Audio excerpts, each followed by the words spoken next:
Far from his usual bubbly self, an emotional Lassie bid farewell to his father who recently died, vowing to keep their family together despite his absence. On Wednesday, May 15, Lassie was just urgently asking for prayers for the healing of his father, although the comedian did not immediately disclose what condition he was suffering from. Tulungan niyo po ako magdasal para sa tatay ko po. Kailangan ko po ngayon, he pleaded. Lassie, in a succeeding post on his Facebook page on Thursday, May 16 then showed himself hugging his father during the latter's last moments. Paalam, dada ko, he began.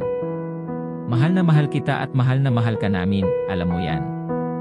Maraming salamat sa memories at pagmamahal mo. Hinding-hindi kita malilimutan kahit kailan. Tatandaan ko ang mga huling habilin mo bago ka pumanaw, at ako na rin ang bahala sa pamilya natin, lalo na kay mama, he further promised. Kaya huwag kang mag-alala, at gabayan mo lang kami lagi. Hanggang sa muli, dada ko.